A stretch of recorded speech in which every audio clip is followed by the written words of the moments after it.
Hannah Whitaker had always pictured her life in color. As a girl, she would sit on the back porch of her grandmother's home in Maple Grove, Tennessee, sketching crayon drawings of a house with sunlight streaming through its windows, a husband standing in the yard, and a cluster of children laughing on the grass. It wasn't a dream of fame or riches. It was simpler, smaller, yet infinitely larger in its meaning. She dreamed of family of belonging that multiplied in tiny hands and voices calling her name. By the time she married Noah, that dream had taken root like something inevitable. Noah was her high school sweetheart, the steady boy who grew into a man with calloused hands and a quiet kind of strength. He built furniture with the patience of an artist and carried his love for Hannah like a vow he whispered every morning. Their home, a modest brick house on the edge of Maple Grove, was filled with warmth candles lit in the evenings, books piled on coffee tables, and a kitchen always smelling of something sweet. But there was one thing missing. The house stayed too quiet. The walls never echoed with the cries of a newborn or the scattered thunder of small feet. Months turned to years, and the silence began to feel heavier than the furniture Noah crafted with such care. They tried again and again. At first, Hannah counted days, charted temperatures, whispered hopeful prayers under her breath each morning. Every test she held in her hands seemed to mock her longing. Negative again, and again, and again. When at last the lines did appear faint but undeniable, her heart leapt so high she felt dizzy. She carried that hope carefully like a candle flame in the wind, but it flickered and died before she ever had the chance to hold what she had dreamed of. The first miscarriage broke her like glass. She remembered sitting on the edge of their bed, staring at her empty hands, wondering how something so small could leave such a cavernous emptiness. Noah had tried to hold her, but grief made her stiff, made her feel as though her skin no longer fit. She turned inward into silence, and nights became rivers of tears she never let anyone else see. The second loss left her numb. She returned to work at the preschool where she taught, painting smiles on her face while her students' laughter felt like knives and balm all at once. She loved those children fiercely, but every hug, every tiny voice calling Miss Whitaker reminded her of what she did not have. The playground became both sanctuary and punishment. The third miscarriage nearly ended her. By then, Hannah's prayers had grown quieter, more desperate. She would sit in the pew of the small church in Maple Grove, staring at the stained glass as sunlight painted fractured rainbows on the floor. "Please," she whispered, not daring to ask for more than a chance. But chance, it seemed, was deaf. When she lost the third baby, she stopped going to church altogether. Faith had begun to feel like a cruel joke. Noah carried his grief differently. He built. He hammered wood into benches and tables, into frames strong enough to bear weight, as though he could build something sturdy enough to hold the sorrow pressing on them both. He didn't cry, not where anyone could see, but Hannah noticed how his jaw tightened, how he would sit at the dinner table staring at his food without eating. Sometimes she would wake in the middle of the night and find him sitting in the nursery they had painted too early, rocking silently in the chair they had bought in hope. Years passed in this rhythm of trying, losing, and grieving in silence. Friends offered words that floated past her like feathers that couldn't land. "You're still young. It will happen when it's meant to. At least you know you can get pregnant." Each phrase meant to comfort struck her instead like stones. None of them knew what it was like to hold a dream inside your body, only to bury it again and again. The Whitakers became known as the couple who worked hard, who smiled politely at baby showers, who delivered casseroles to neighbors with newborns while hiding the fracture lines in their own hearts. Maple Grove was small enough that everyone noticed, but kind enough not to speak of it too directly. Still, Hannah could feel the weight of pity in people's glances, and pity felt like salt in her wounds. By their 10th wedding anniversary, the hope of children had grown thin. They spoke less of someday, and more of maybe not. Hannah began to imagine a future without little feet in the hallway, without hand-drawn pictures on the fridge. She tried to convince herself it would be enough Noah's steady love, their quiet home, the life they had built. But at night, when the house sank into silence, she still pressed her hand against her belly as if trying to conjure a heartbeat that had never stayed. It was Noah, of all people, who suggested they consider something different. "What about IVF?" he asked one evening, his voice careful as though speaking too loudly might break the idea before it fully formed. Hannah looked up from the book she wasn't reading. IVF. The word felt heavy, clinical, almost frightening. They had heard of it, of course. In vitro fertilization.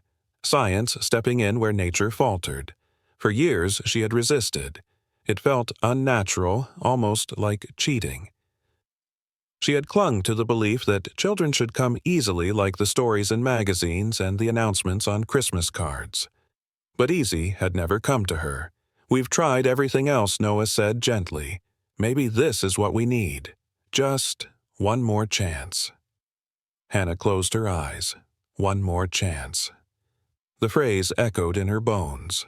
She was tired of chances, tired of building hope only to tear it down. But she also knew that the longing inside her had never left.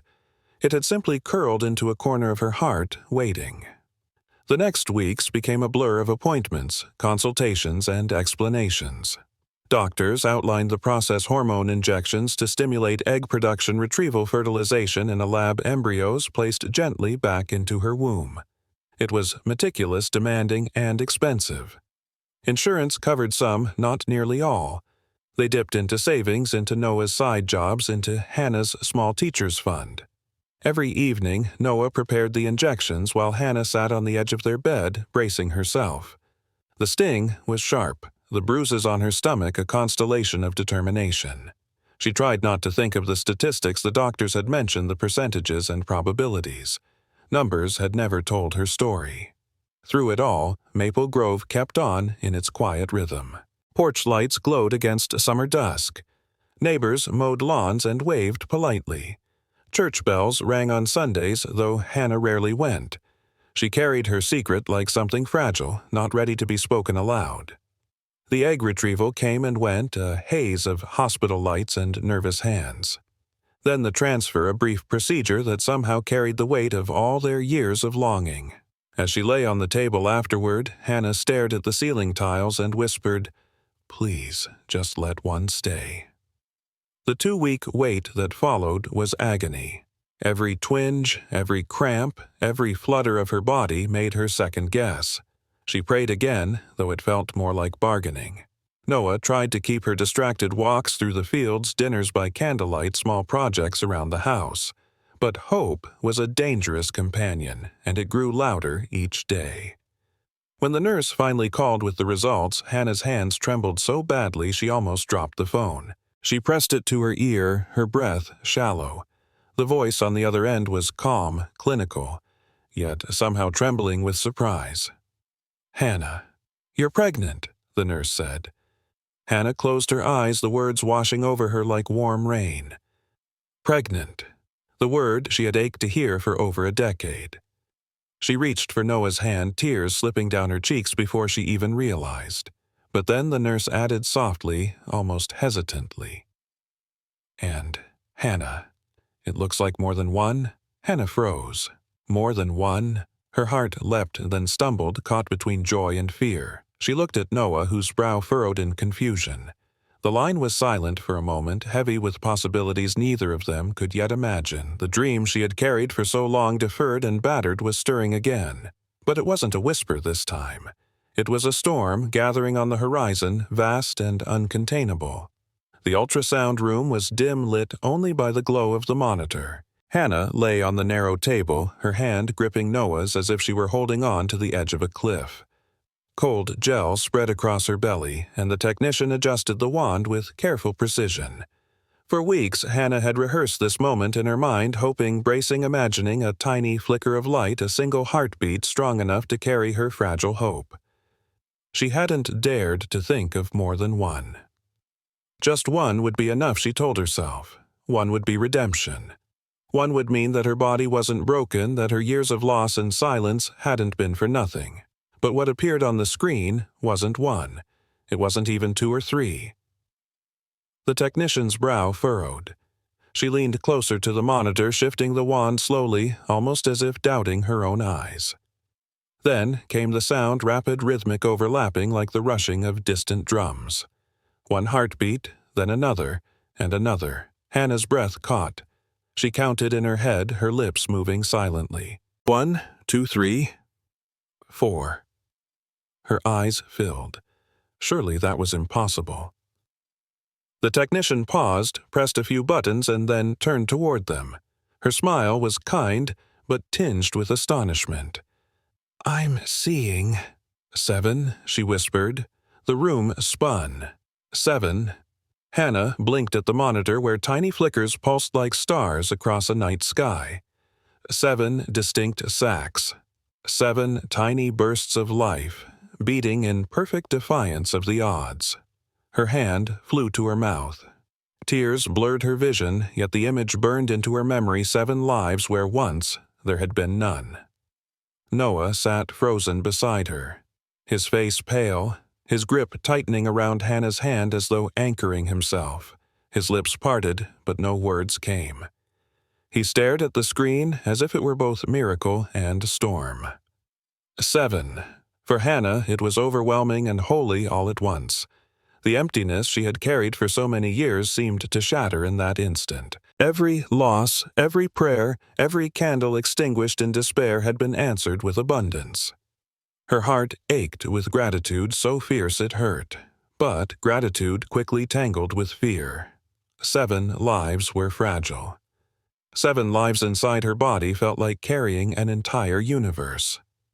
The technician excused herself, quietly murmuring that she would bring the doctor. The door clicked shut, leaving Hannah and Noah in silence broken only by the hum of the machine. Noah finally exhaled, his voice ragged. 7. Hannah nodded, still staring at the flickering lights on the screen. 7, she whispered as though speaking it aloud might make it vanish.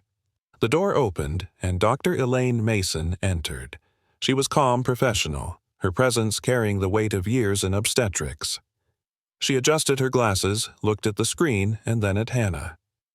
"It's extremely rare," Dr. Mason said gently, "especially with this protocol of IVF. But it's real. You are carrying septuplets." The word sounded almost unreal, like a term from a medical journal rather than Hannah's own life. Septuplets. Dr. Mason's tone grew more serious. "Hannah. Noah. I need to be honest. Carrying 7 fetuses is extraordinarily high risk for you and for them. We will monitor you closely, but I must bring up the option of selective reduction." The phrase sliced through the air like a blade. Hannah flinched. "Selective reduction." Dr. Mason nodded, her voice calm but unyielding. "Reducing the number of fetuses can increase the chances of survival for the remaining babies and lower the risk to your health. Carrying all 7 is not only rare, it's dangerous. Very dangerous." Hannah's chest tightened. Her hand instinctively moved across her belly, protective, as though shielding the tiny sparks inside. She shook her head slightly, not in refusal yet, but in disbelief. Noah's eyes remained locked on the doctor. "What happens if we don't reduce?" Dr. Mason hesitated. "The chances of preterm birth are almost certain. Severe complications are possible. Some babies might not survive. And Hannah, your body will be under immense strain, blood pressure, organ stress, gestational diabetes risks that could threaten your life as well." The words hung in the room like smoke. Hannah felt as though she couldn't breathe. When they left the office that afternoon, the world outside seemed too ordinary. The parking lot was full of cars, the sun warm on their faces. People walked by carrying groceries, laughing into phones, unaware that Hannah's entire existence had just been split open. The drive home was quiet. The hum of the tires on the asphalt was the only sound. Noah kept both hands on the wheel, his knuckles white. Hannah leaned against the window, her arms wrapped around herself as though holding the 7 heartbeats inside more tightly. Halfway home, Noah pulled over. He parked on the shoulder, turned off the engine, and stared straight ahead. Finally he spoke. "I don't know if we can do this." His voice cracked low and raw. "We wanted one Hannah. Just one. 7. It's more than we asked for, more than we can handle. I'm scared." Hannah turned slowly toward him, tears slipping down her face. Her voice trembled but carried a strange steadiness. "They're already here, Noah. We saw them. We heard them. 7 heartbeats. How can we choose which ones stay? His jaw tightened. I don't want to lose you. If this risks your life. She shook her head fiercely, pressing her palm to her belly. They already exist. Every one of them. I can't choose between them. I won't. The argument ended not with resolution, but with silence. They drove home without another word, both trapped in the storm of fear and love colliding inside them. That night, Hannah couldn't sleep. She rose quietly, leaving Noah in their bed, and walked barefoot through the dark house. Her steps carried her almost without thought to the small chapel at the edge of Maple Grove. The chapel was empty, lit only by the soft glow of stained glass windows catching the moonlight. Hannah slipped into a back pew and sat in the hush. The silence was heavy, but not suffocating, more like a pause before a song. Her hands trembled as she lit a candle. The flame flickered, casting fragile light against the shadows. God, she whispered, her voice breaking. I don't know if I can do this. I'm scared. I want to do what's right, but I don't know what that is. If I make the wrong choice, I'll never forgive myself. Please, please help me see. Tears fell freely, but she didn't wipe them away. She stayed for almost an hour, waiting for something, an answer, a sign, a voice. None came, only stillness. Yet, within that stillness, something shifted. A quiet peace settled deep in her chest, not an answer but a knowing. She left the candle burning when she rose to leave. For the first time in years, she didn't blow the flame out. She let it burn, trusting it to last through the night. When she returned home, Noah was sitting on the porch wrapped in a blanket, staring at the dark horizon. She sat beside him, their shoulders touching the silence, thick but not hostile. Finally she spoke. I can't reduce. I just can't. Noah turned his head, his eyes weary, frightened. He studied her face for a long moment, then nodded slowly. Okay, he whispered. I'm terrified, but I'm with you. The next morning they called Dr. Mason. Hannah's voice was steady when she said the words. We're keeping all 7. There was a pause on the line. Then Dr. Mason replied, her tone both resigned and respectful. Then, we'll do everything we can to help you carry them safely. From that moment, everything changed. Hannah became a woman on a mission. She followed every instruction, every restriction, every piece of advice. Protein shakes. She hated 6 meals a day. Hours of rest, constant monitoring. She whispered to the lives inside her each night, calling them by the letters assigned A through G. But in her heart, they were already more. 7 heartbeats. 7 impossibilities. 7 beginnings. Her body was now a vessel for miracles, and though fear shadowed every step, love burned brighter. By the 12th week, Hannah's body no longer felt like her own. It was as though she had become a house under construction beams, groaning walls stretching every corner, straining to hold what it was never built to contain. Carrying 7 was not like carrying 1 or even 2 or 3. It was a gravity all its own, a weight that bent her posture, slowed her steps, and reshaped her into something both fragile and fierce. Dr. Mason's instructions were clear. Calories upon calories, protein shakes. Constant hydration. Hannah ate not for hunger, but for necessity, spooning scrambled eggs onto her plate at dawn, forcing down chicken breasts at noon, sipping shakes that made her gag by evening. Her stomach felt perpetually full, yet empty in its demands. Every bite became an act of will, a small sacrifice offered for the lives inside her. Noah kept meticulous lists on the fridge grams of protein, ounces of water, hours of rest.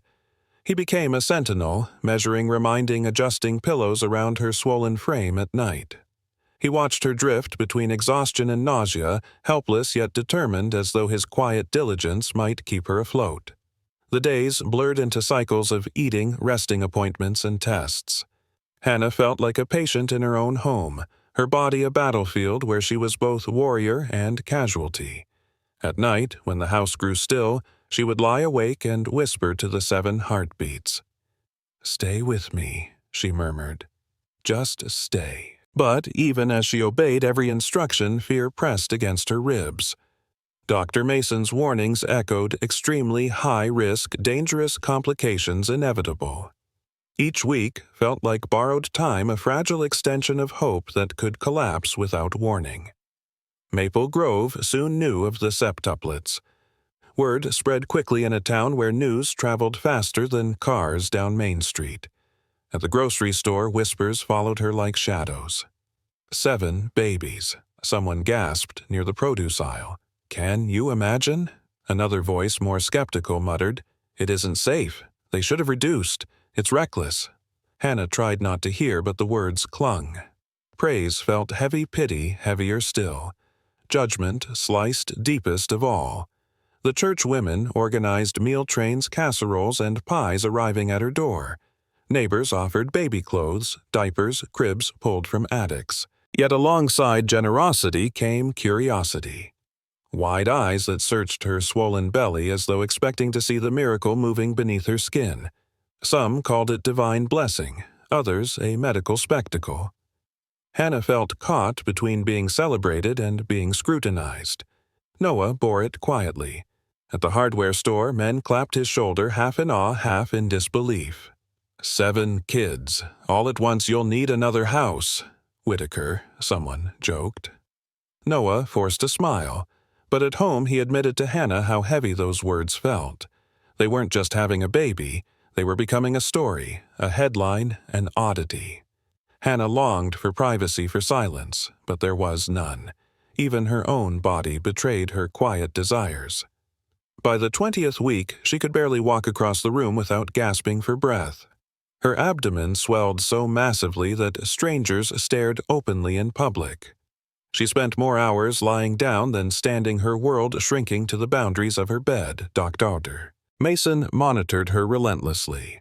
Blood pressure rising. Signs of gestational diabetes. Risk of preeclampsia looming. Your body is working overtime, she explained during one appointment. We need to watch for any cracks in the foundation. Hannah felt the cracks daily. Her back screamed with pain, her legs swollen like logs. Simple movements, bending, lifting, turning, became impossible. She needed help to bathe, to rise from the couch, to find comfort in any position. Her body was no longer her own, but a vessel stretched to its limits. Yet even in suffering, there were moments of wonder. At night, she placed Noah's hand on her belly, guiding him to the flutter of kicks that rippled like tiny waves. He felt them too. 7 little rebellions, 7 proofs of life pressing against her from within. His eyes would soften, and for a moment fear receded. Do you think they hear us? Hannah asked one night, her voice thick with fatigue. I know they do. Noah said, his hand resting firmly over hers. Hannah began to speak to them, more assigning whispered names even before they were official. Aurora for the first faint flutter she felt. Eden for the peace she prayed would last. Grace for the mercy she begged for. River, Asher. Jude, and Caleb. Each name a promise, a defiance against statistics. But with each passing week, her strength waned. Simple joys, rocking on the porch, tending to the small garden, slipped from her grasp. She felt confined, imprisoned by her own fragility. Noah became both husband and caretaker, balancing work with endless vigilance. She caught the exhaustion in his eyes, the lines deepening around his mouth, yet he never complained. He simply carried on, steady as the oak trees lining their yard. There were nights when Hannah broke down sobbing into the darkness. I can't do this, she whispered into the pillow, afraid the babies could somehow hear her weakness. Noah held her, whispering back, Yes, you can. We'll do it together. But even his reassurance couldn't erase the gnawing doubt. What if her body gave out before the babies were ready? The town's fascination grew. Reporters began calling, asking for interviews. Hannah refused, unwilling to become a spectacle. She wasn't carrying a miracle for the world's entertainment, she was carrying children, her children. Still, the pressure mounted, an unspoken expectation that their story belonged to everyone. As the pregnancy progressed, Dr. Mason eventually admitted Hannah to the hospital for monitoring. We need to keep you under close watch now, she explained. The sterile walls of the maternity ward became Hannah's new world. Monitors beeped steadily, recording the fragile symphony of 7 heartbeats. Nurses came and went, adjusting IVs, checking vitals. Hannah stared at the ceiling tiles for hours, her mind wandering between terror and wonder. She prayed not for herself, but for the little ones inside. "Hold on," she whispered to them. Just a little longer. The hospital bed became both refuge and prison. Days melted into nights, nurses replacing Noah's familiar touch, doctors replacing the comfort of home. Yet Noah came faithfully, carrying books. Flowers, even small carvings he made in his workshop, tiny wooden birds, tokens of hope to perch on her bedside table. The strain between them grew, though neither spoke of it directly. Fear hung heavy. Noah wrestled silently with the possibility of losing Hannah, while Hannah clung fiercely to the conviction that all 7 deserved a chance. Their love was steady, but stress carved its marks, sharp words in the night, tears left unacknowledged, embraces held a little too tightly. Through it all, Hannah's body bore the weight. It became a battlefield, muscles stretched beyond measure, veins straining her heart, working overtime. She often thought of herself as a soldier fighting a war within, armed with nothing but endurance. And yet, in the stillest moments, when monitors hummed softly, when Noah's hand rested on hers, she felt something more. A quiet assurance that she wasn't alone, that each heartbeat was not only a demand but also a gift, that the suffering she endured was weaving a story larger than her pain. By the 27th week, Hannah knew she was nearing the edge. Her body trembled under the strain, blood pressure rising dangerously. Dr. Mason entered her room one evening, her expression sober. "We may need to deliver early," she said gently. "Your body is telling us it cannot carry much longer." Hannah's heart pounded. She looked down at her swollen belly, at the place where 7 tiny lives pressed against her skin. Early meant fragile and certain, but it also meant survival for her, perhaps for them. Noah squeezed her hand. His eyes met hers, filled with fear but also with resolve. The time was approaching. The battlefield of her body had held as long as it could. The war would soon shift to the sterile lights of an operating room, to doctors and machines and prayers whispered into masks. Hannah closed her eyes that night, listening to the chorus of heartbeats on the monitor. 7 little rhythms, fragile yet insistent, carried on against impossible odds. And she whispered again, as she had so many nights before, "Stay with me, please. Just stay." The morning of the delivery arrived not with sunrise but with urgency. Machines had been whispering warnings for days, blood pressure rising, contractions stirring before their time, Hannah's body reaching its threshold. Dr. Mason finally spoke the words Hannah both dreaded and longed for. "It's time." The hospital shifted into motion as though preparing for battle.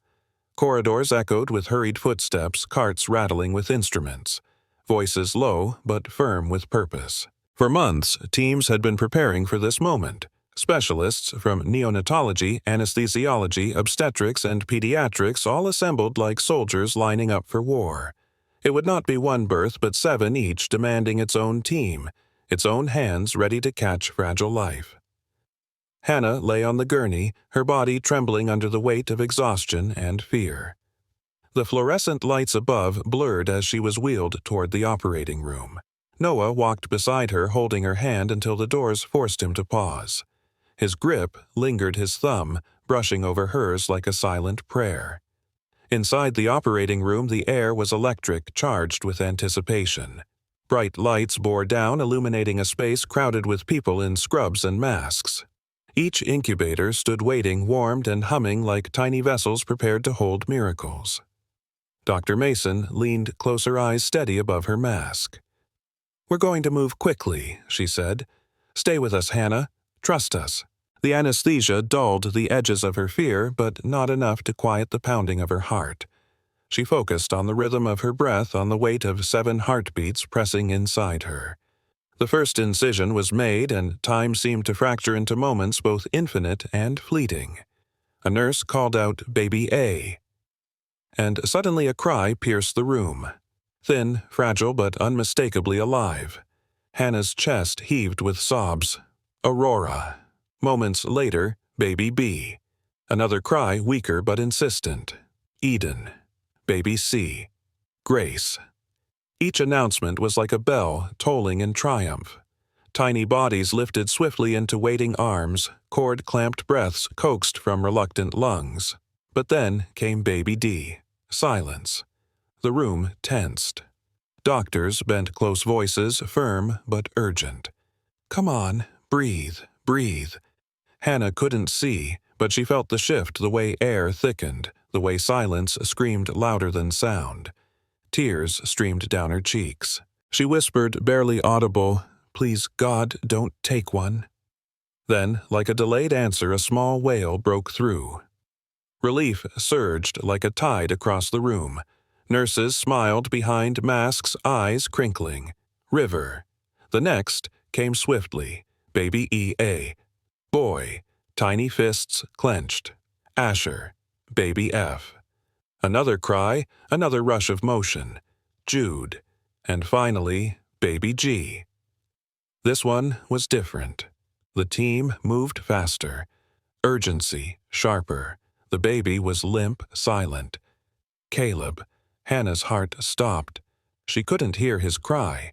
She searched the room with frantic eyes, but masks and bodies blocked her view. She only caught fragments, hands pumping oxygen masks pressed small against smaller skin, nurses counting compressions under their breath. Her voice broke. "Is he alive?" No one answered at first. They couldn't. Minutes stretched unbearably, like years collapsing into seconds. Then a sound. Faint at first, then louder. A weak cry, fragile but real. Hannah sobbed openly, her chest racked with both pain and relief. Caleb had chosen to stay. 7. All 7. When the last cry settled into the air, the room seemed to exhale as one. Relief rippled through the teams, though they knew the battle had only begun. Tiny lives were whisked to incubators connected to wires enveloped in warmth that mimicked the womb, now emptied. Hannah's eyes closed briefly, her body surrendering to exhaustion. Yet, in her fading consciousness, she carried the sound of 7 cries stitched into her soul. Hours later, she awoke in recovery, Noah beside her. His eyes were red-rimmed, his hand clinging to hers as though anchoring her back from the abyss. "They're here," he whispered. His voice cracked, but it held awe. "All 7. You did it."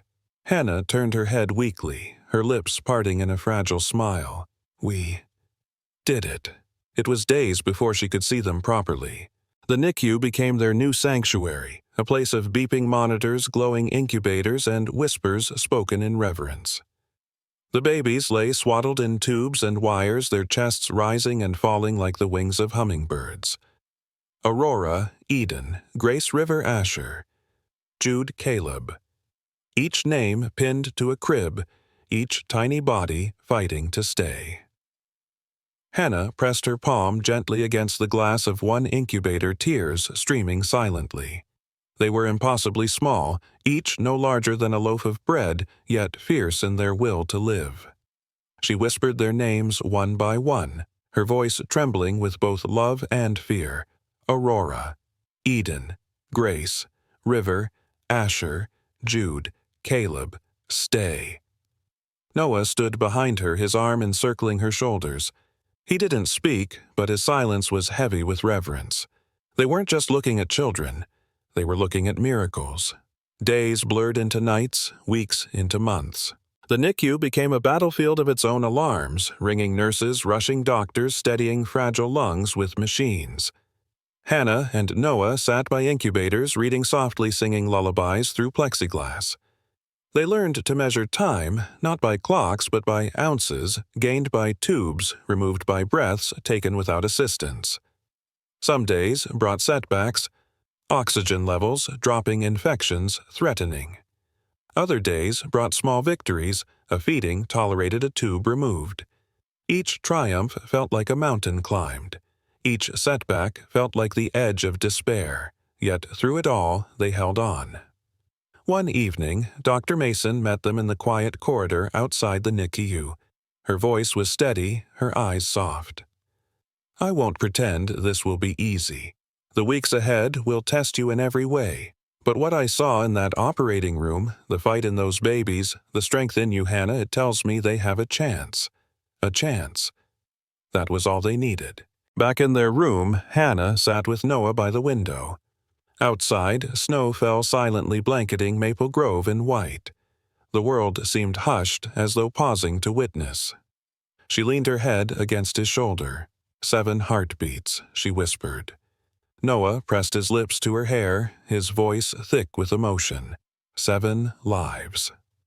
And, for the first time since the ultrasound months ago, Hannah let herself believe not just in survival, but in a future. A future where 7 small voices would fill their home, where chaos would become love, where the impossible would take root in ordinary days. The day of birth had been a war, but they had come through it. Not unscarred, not without fear, but together. 7. All 7. When the Whitakers finally brought their babies home, the hospital seemed to breathe them out reluctantly, as if unwilling to release such fragile miracles into the hands of ordinary life. The NICU had been a fortress of machines and vigilant eyes, a place where every second was measured in heartbeats and oxygen levels. But now, Hannah and Noah were on their own, carrying 7 small bundles into a house that had never known so much noise, so much need, so much life. The front porch sagged under the weight of balloons and welcome signs left by neighbors. Inside, cribs lined the living room wall like stations in a factory. Bottles cluttered the counter's diapers stacked higher than cereal boxes. Their quiet home had transformed into something unrecognizable, a sanctuary, and a storm all at once. The first night was a revelation.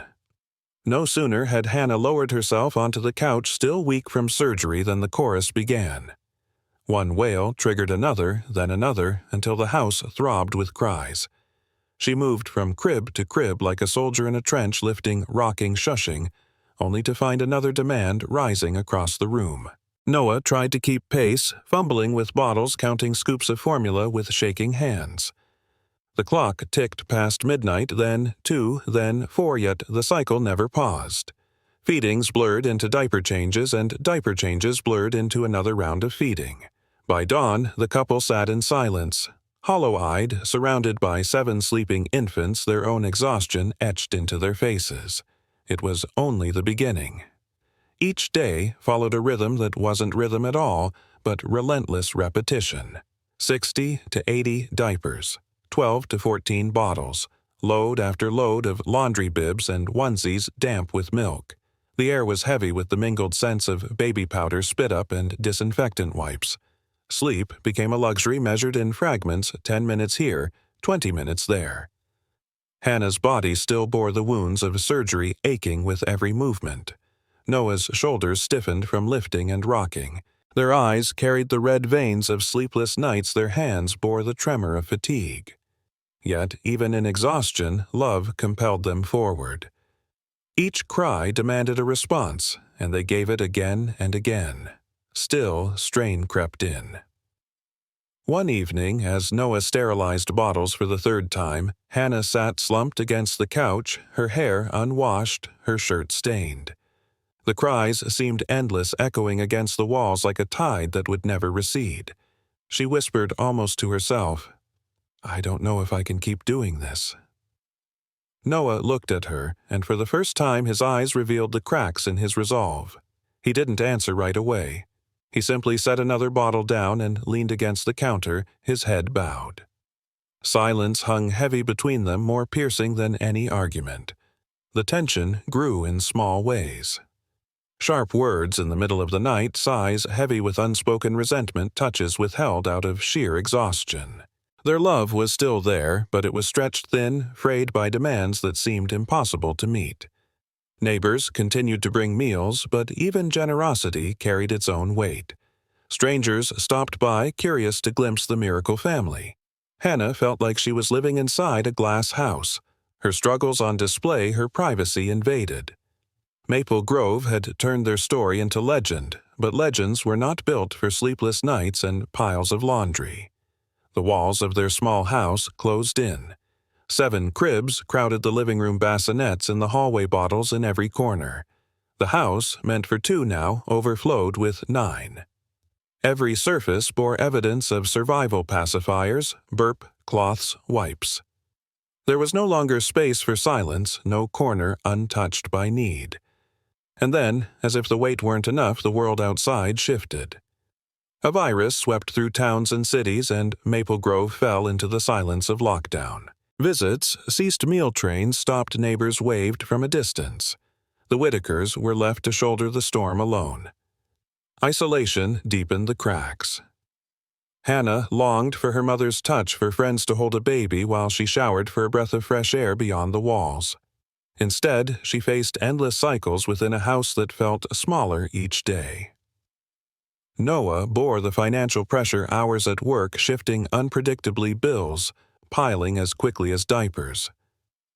One night, as thunder rolled across the hills, the babies wailed in unison, their cries mingling with the storm. Hannah sank to the floor, her arms wrapped around her knees, her body trembling. She felt swallowed whole by sound, by exhaustion, by despair. Noah found her there, rocking herself instead of a baby. He knelt beside her, his hand tentative on her shoulder. She turned to him, her face streaked with tears. "I prayed for this," she whispered, voice ragged. "I begged for this, and now I'm drowning in it." Noah's throat tightened. He wanted to fix it, to ease her pain, but there were no easy answers. They were in uncharted waters, pulled by tides stronger than themselves. And yet, amid chaos, small moments shone like candles in the dark. The first time Aurora wrapped her tiny fingers around Hannah's thumb. The soft coo Eden made when Noah sang low and off-key. The way Grace's eyes seemed to follow Hannah across the room as if tethered to her presence. River's determined kicks, Asher's half-smile in sleep, Jude's steady breathing after weeks of uncertainty. Caleb's fragile chest rising and falling, a rhythm that still felt like a miracle. These moments did not erase the chaos, but they anchored the Whitakers. Reminded them that exhaustion was the cost of love, that struggle was the soil where resilience grew. Still, the weight remained. By the 3rd month, the couple faced their hardest night yet. Caleb's oxygen dipped, suddenly alarms blaring from the small monitor clipped to his foot. Panic surged.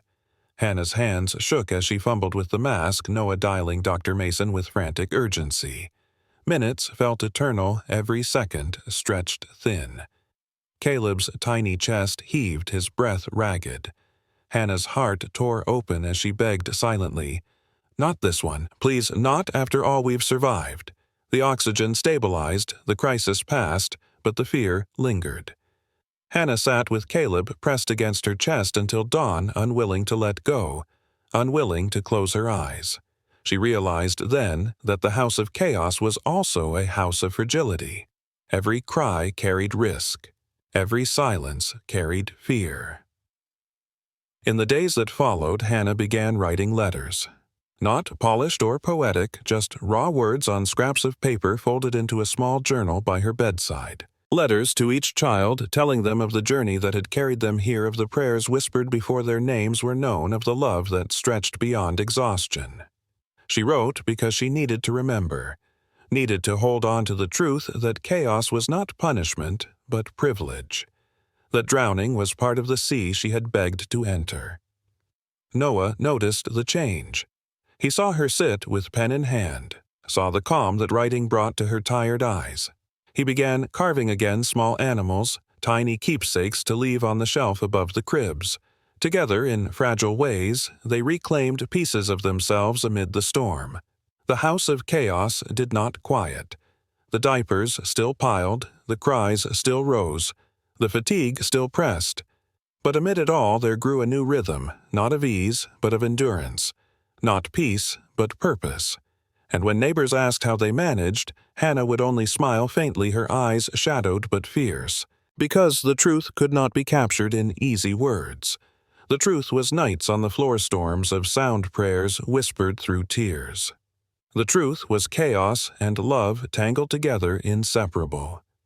The house had finally fallen silent, a rare and fragile quiet that descended only after hours of rocking feeding, changing, and soothing. 7 babies, each wrapped and swaddled, lay scattered across bassinets and cribs like small islands of sleep in a restless sea. Hannah leaned back against the couch, her body aching, her mind a blur of exhaustion.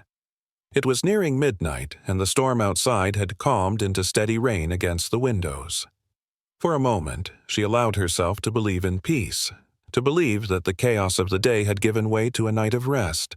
She closed her eyes, her breathing steady, Noah beside her with his head tilted back against the armrest. Sleep hovered close, tempting. Then the silence broke, not with a cry, but with something worse. A monitor alarm shrilled, sharp and merciless. Hannah's eyes snapped open. She stumbled toward the bassinet where Eden lay, her heart pounding. The numbers on the screen flashed dangerously low. Oxygen, heart rate. Eden's tiny chest was still. No. The word tore from Hannah's throat, raw and trembling. Her hands fumbled for the mask, for the suction bulb, for anything. She lifted her daughter, her body limp in her arms, skin pale in the dim glow. Noah was already at her side, his voice urgent, commanding.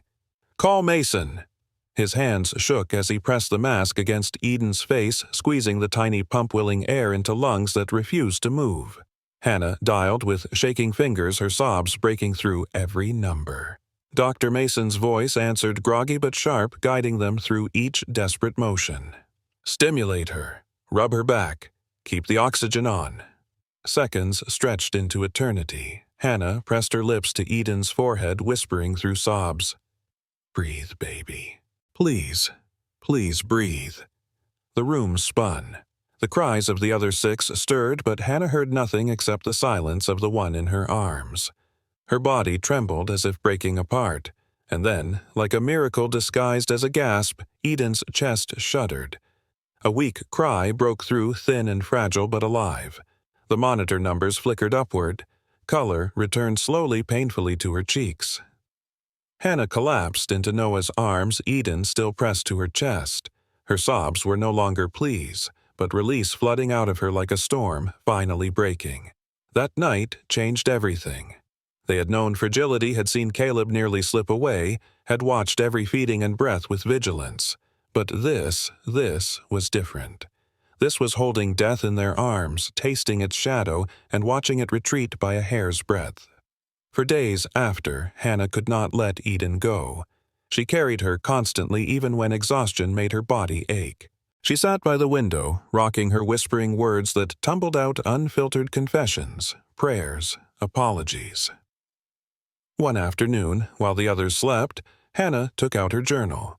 She opened to a blank page, her pen trembling as she began to write a letter, not just to Eden, but to all 7, my precious children. Last night I held silence where there should have been breath. I felt the weight of losing you, Eden, even if only for moments, and I thought I would never survive it. If I lose one of you, I lose pieces of myself I cannot live without. I begged for you. I carried you through pain and fear. I prayed over every flutter, every kick, and last night I begged again, and you came back to me. I do not know if I am strong enough for this. But I will keep giving what I have even when it feels like nothing. I will stay awake. I will carry you. I will pour myself out until there is nothing left. Because you are worth every broken piece of me. You are not chaos. You are the miracle hidden inside it. She folded the page gently and tucked it into the journal, pressing her hand against the cover as if sealing a vow.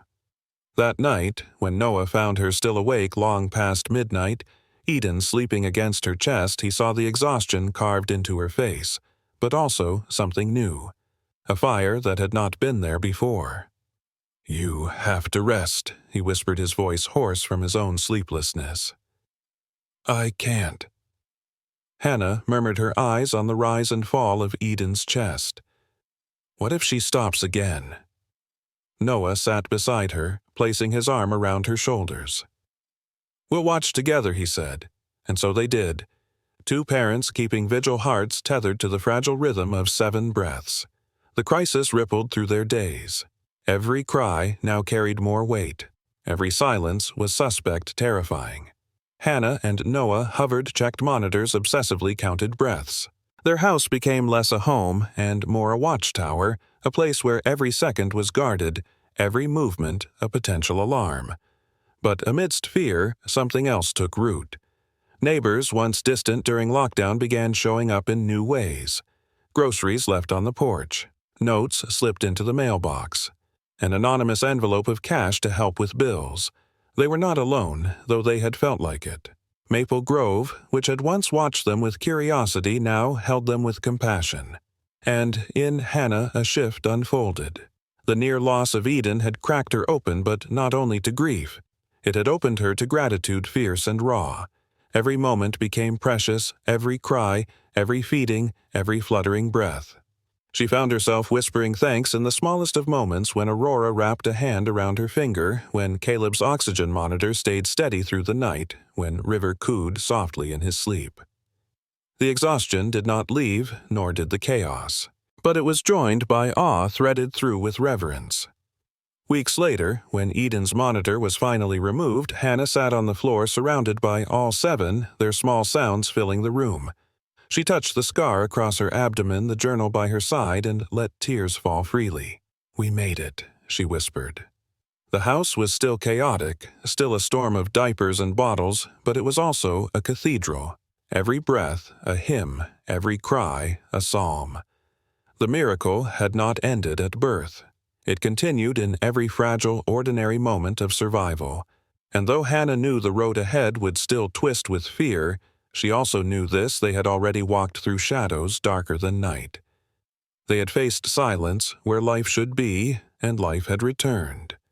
That knowledge became her anchor, her song. Time did not arrive in great leaps, but in small increments. One feeding finished, one diaper changed, one night survived. Yet somehow, as days blurred into weeks and weeks into years, the Whitaker house transformed from a battlefield of survival into a home of becoming. The babies grew slowly at first, each ounce gained celebrated like a festival. The NICU memories faded into photographs framed on the wall, reminders of fragility that now served as evidence of resilience. One by one, the incubators were traded for cribs, the monitors for lullabies, the silence of fear for the noise of life. By the time their first birthday arrived, the Whitakers' home was unrecognizable from the quiet house that had once sheltered two hearts aching for children. Balloons filled every corner, cakes smeared with frosting, laughter echoing through rooms that had known too many tears. Hannah watched as 7 small pairs of hands smashed into frosting, their giggles weaving together into a chorus. She looked at Noah across the table. His eyes carried the same exhaustion, but now it was softened by pride. The years had not been easy, but they had been worth every broken night, every anxious prayer. The toddlers brought new storms. Crawling became climbing babble, became chatter chaos, found new shapes. 7 pairs of footsteps pattered across wooden floors. Toys scattered like confetti crayons, marking walls with stories only children could tell. The Whitakers' living room was no longer just crowded, it was alive. Neighbors often paused outside, listening to the cacophony of laughter and cries spilling through the windows. What had once been whispered curiosity had transformed into admiration. Maple Grove had adopted the Whitakers as its own miracle family, a symbol of possibility stitched into the fabric of the town. For Hannah, the journey reshaped her soul. The woman who had once doubted her strength now carried herself with quiet certainty. She still bore scars on her body and her memory, but she also bore proof of survival. Each child was a chapter of her story. Each milestone a page turned. One afternoon, years later, Hannah found herself sitting under the oak tree in their backyard, the same one she had once leaned against during pregnancy, dreaming of futures that felt impossible. Now, those futures ran past her, chasing bubbles blown into the air, their laughter scattering like birds across the sky. Aurora, curious and bold, led the charge. Eden, resilient as ever, kept pace, her determination evident in every stride. Grace followed with a gentleness that made her the peacemaker among them. River ran wild, uncontainable mud on his knees and joy on his face. Asher, thoughtful, paused often to collect stones or observe the clouds. Jude carried a quiet strength steadying those who stumbled. Caleb, once the frailest, now laughed the loudest, his voice ringing like victory. 7 lives, once measured in fragile breaths, now filled the world with sound and motion. Hannah's journal, once filled with desperate prayers, had transformed into a chronicle of gratitude. She continued writing letters to the children as they grew notes of triumph and struggle, pieces of herself woven into ink. She wanted them to know not only the miracle of their birth, but the miracle of every ordinary day that followed. Noah, too, carried his own quiet devotion. His hands, once fumbling with bottles in the middle of the night, now built tree houses, mended bikes, carved wooden keepsakes that filled the shelves.